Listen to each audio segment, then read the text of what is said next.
Alright, camera died literally mid-throw. I still got my washers down here. I'm just going to continue on.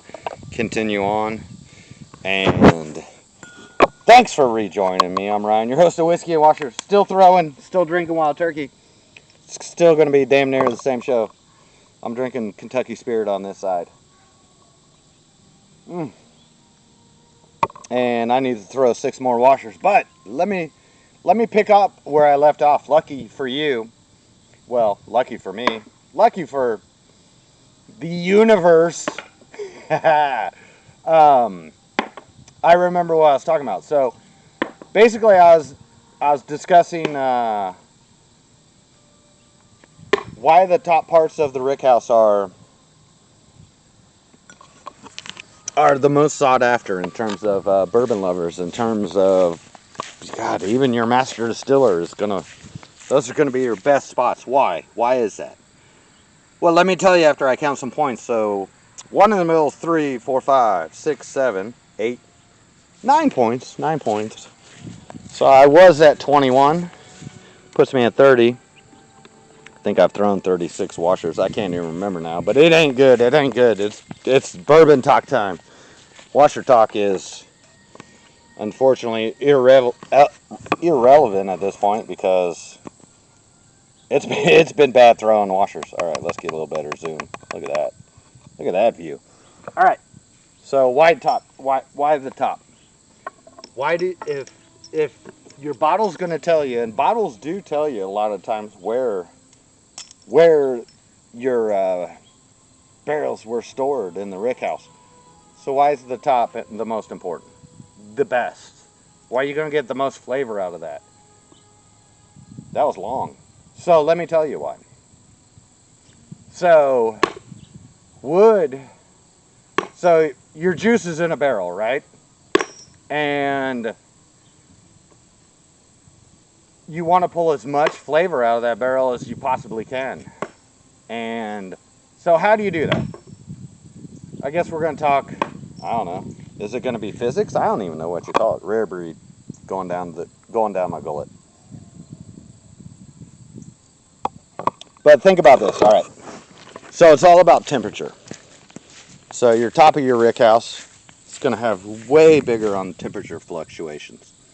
3 in, 3 on, that's 12. So I was at 30, plus 12 puts me at 42. That's that spot right there. Right there. And it's there. It's there.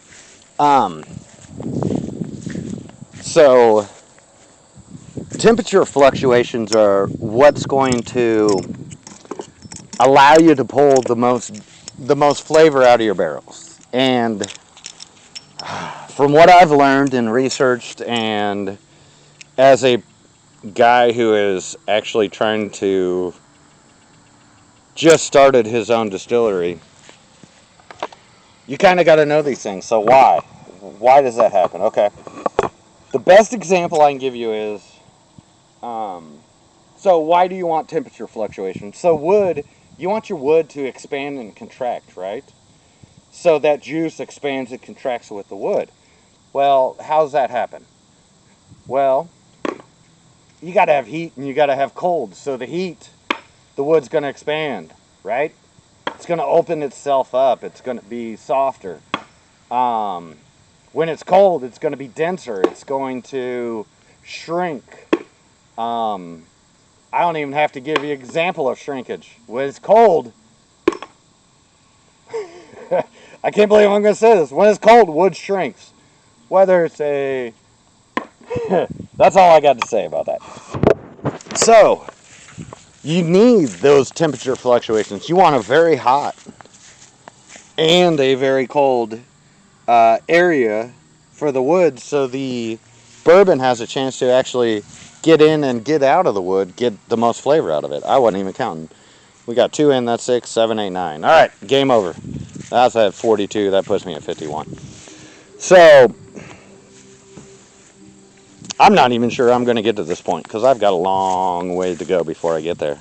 Because I'm a talker, and damn it, I lose focus very often. So, you know what? You want to learn a little something about bourbon?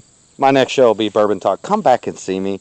2, 4, 6, 8, 9. I got 9 washers. Come back and see me. I appreciate you watching this video.